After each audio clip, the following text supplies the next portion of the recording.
बिस्मिल्लाहिर्रहमानिर्रहीम अस्सलाम वालेकुम, वेलकम टू माय चैनल। आज मैं आपके लिए बहुत मज़े की ऑरेंज जैम की रेसिपी लेकर आई हूँ। बहुत मज़े का बनता है और बाज़ार से बहुत बेहतर और कम खर्च में आप इसको घर पर बना सकते हैं।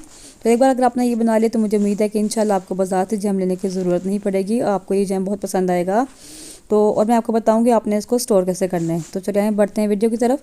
लेकिन उससे पहले अगर आप मेरे चैनल पर नए हैं तो मेरे चैनल को कर दें सब्सक्राइब और साथ में लगे बेल के आइकन को प्रेस करके ऑल पर ज़रूर क्लिक करें ताकि मेरी तमाम वीडियो सबसे पहले आप तक पहुंच सकें। वीडियो अच्छी लगे तो लाइक करें और शेयर भी करें। तो चलिए बनाते हैं मज़ेदार सा ऑरेंज जैम। ऑरेंज जैम बनाने के लिए मैंने यहाँ पर तकरीबन 2 किलो जो है ऑरेंजेस लिए हैं, कीनू लिए हैं और इनको मैंने अच्छे तरीके से जो है ना वॉश कर लिया क्योंकि इनके ऊपर होती है मट्टी। तो हमने चूँकि छिलके का इस्तेमाल भी करना है तो इसलिए हमने मट्टी को अच्छी तरीके से उतार लेना, धो लेना इनको अच्छी तरीके से। तो उसके बाद आपने इसको यूज़ करना है। तो सबसे पहले हम क्या करेंगे, इसका जूस निकालेंगे। तो उसके लिए मैं इसको दरमियान से कट कर लूँगी और तमाम माल्टों को मैं इस तरीके से जो है काट कर रख लूँगी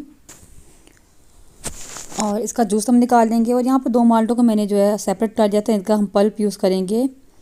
तो अब इन माल्टों का मैं जूस निकाल लूँगी। तो यहाँ पर मेरे पास हाथ वाली मशीन है जूस निकालने के लिए, मैं इसे जूस निकालूँगी इसका। तो आप जिस भी तरीके से चाहें इसका जूस निकाल सकते हैं। ये देखें अच्छे तरीके से आपने इसका जूस निकाल लेना है। तो मैं सब माल्टों का जूस निकाल कर आपको दिखाती हूँ।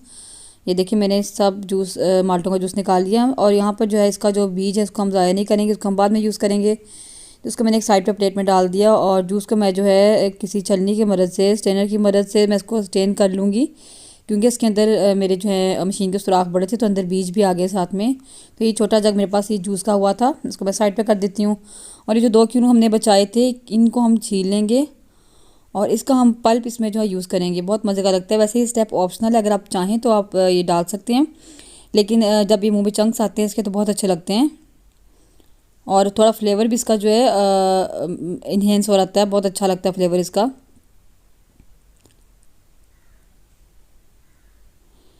तो इस तरीके से मैं इसके पीस अलग करूँगी और ऊपर से हम इसका जो है सारा वाइट पार्ट और इसका छिलका वगैरह अलग कर देंगे और अंदर से सिर्फ पल्प चाहिए हमें जिसको हम इसमें इस्तेमाल करेंगे। और बीज आपने बिल्कुल निकाल देने हैं।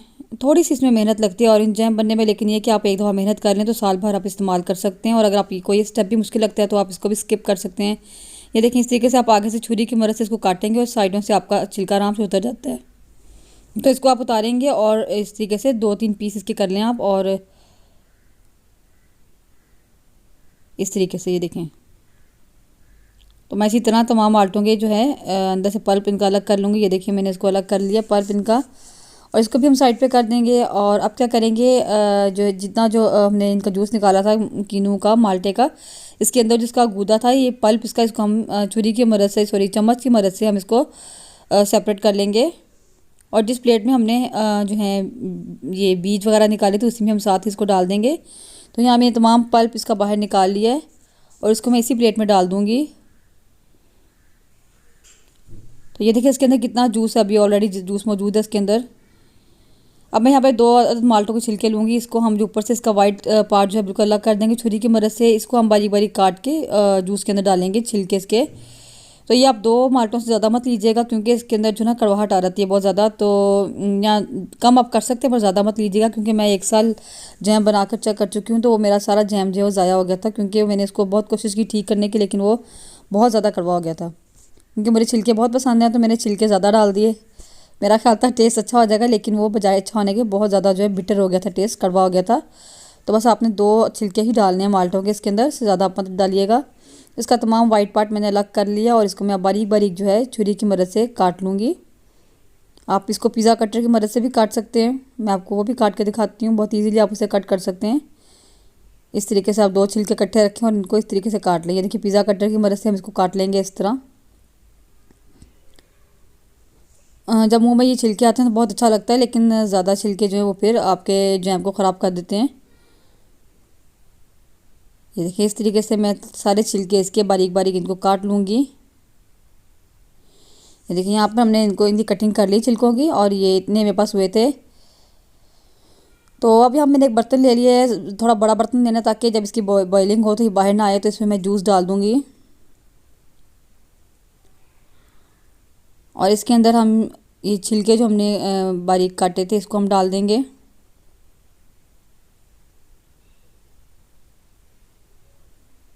और इसके अलावा पल्प भी डाल देंगे इसके अंदर। और ये मैंने मलमल का कपड़ा ले लिया, इसमें मैं ये तमाम जो हमने निकाला था वेस्ट, इसको हम इसमें डाल देंगे और इसके अंदर से अच्छा खासा जूस निकल आएगा। आप चाहें तो इसको आप इसके अंदर भी पोटली बनाकर डाल सकते हैं, या मैं इसको अच्छे तरीके से ऐसे ही निचोड़ लूँगी ताकि जितना जूस भी है इसके अलावा जितना इन सब चीज़ों का असर है इसके अंदर आ जाए, अच्छे तरीके से फ्लेवर आ जाए। अच्छा, इस स्टेप को भी आप स्किप कर सकते हैं, कोई ज़रूरी नहीं है, लेकिन ज़रा अच्छा फ्लेवर इससे आ जाता है।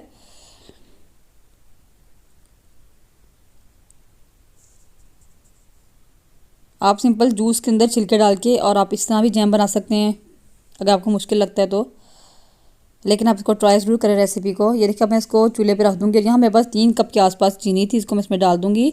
यहाँ आपको चीनी ज़्यादा लग रही होगी, लेकिन चीनी ज़्यादा बिल्कुल नहीं है, क्योंकि इसने जो है इसको प्रिजर्व करने के काम भी आती है चीनी। और इसके अलावा ये थोड़ी जो है छिलके कड़वे होते हैं, तो इसलिए इसको मैनेज यानी खट्टा भी होता है किनू, तो इसलिए इसको बराबर कर देती है।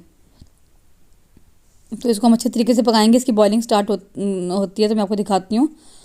और यहाँ मैंने इसके अंदर 2 अदद लीमू डाले थे, लीमू का रस, लेकिन ये वीडियो थोड़ी सी मेरे से यहाँ पे मिस हो गई थी, तो ये आपको नज़र नहीं आया, एक ही लीमू नज़र आया है। यहाँ मैंने 2 लीमू इसके अंदर डाले हैं और इसकी बॉइलिंग भी स्टार्ट हो चुकी है। लीमू से क्या होता है कि चीनी जो हमारी क्रिस्टल नहीं बनते, उसमें दाना नहीं बनता और जमती नहीं है चीनी।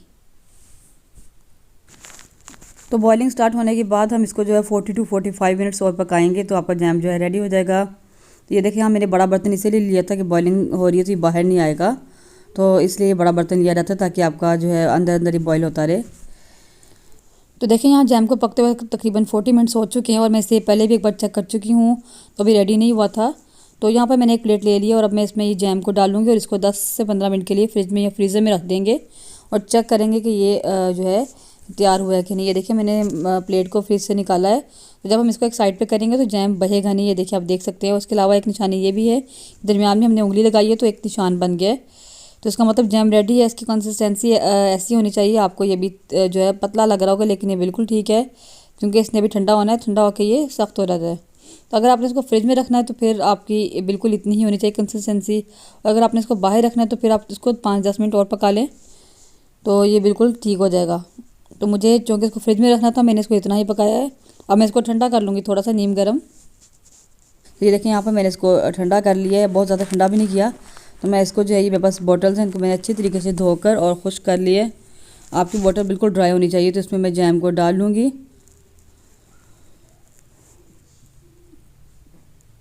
तो ये मेरी 2-2.5 बोतलें, 2 बड़ी बोतलें बनी थी और एक छोटी बोतल बनी थी मेरी।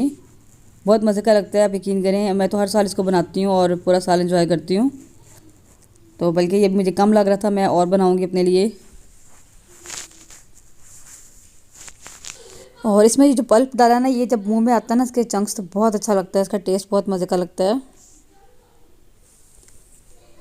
तो बस मैं इसको जो है बंद करके साइड पे कर दूँगी। ये देखिए माशाल्लाह इसका कलर कितना खूबसूरत है, माशाल्लाह गोल्डन कलर कितना प्यारा लग रहा है।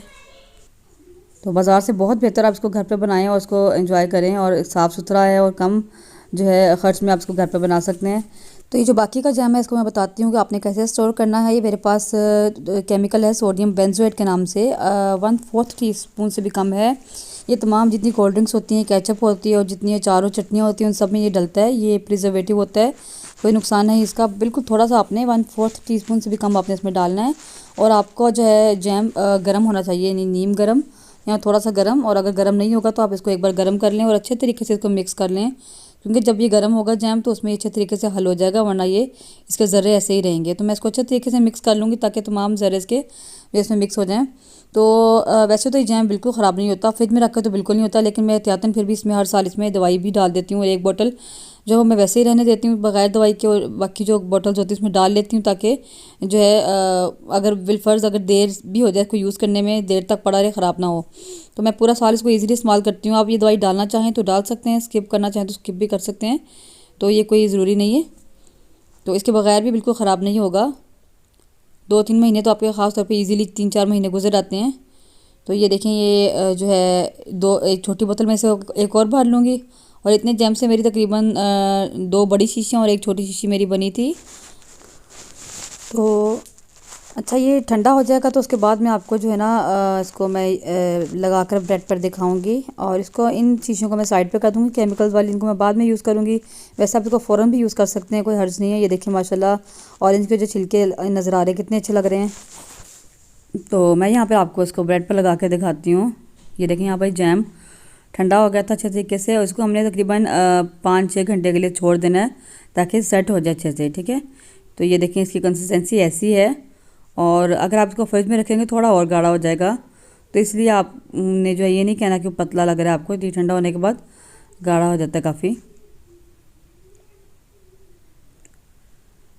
तो आप भी बनाएं, इसको एंजॉय करें, और जो है मुझे बताएं कि कैसा लगा आपको। थोड़ी सी मेहनत लगती है, बहुत ज़्यादा नहीं, लेकिन तो आप जो है इसको पूरा साल एंजॉय कर सकते हैं। एक बार बना के रखें, थोड़ी सी मेहनत कर लें और पूरा साल इसको आप एंजॉय करें। ये देखें ऐसा होना चाहिए आपका जैम। मुझे उम्मीद है कि आपको रेसिपी पसंद आई होगी, और इसको आप ज़रूर ट्राई करें और मुझे बताएं कि आपको कैसी लगी। वीडियो अच्छी लगी तो लाइक ज़रूर कर दिया करें। मिलते हैं किसी नेक्स्ट वीडियो में किसी नई रेसिपी के साथ। तब तक के लिए अल्लाह हाफिज़। दुआओं में याद रखिएगा और अपना बहुत सा ख्याल रखिएगा।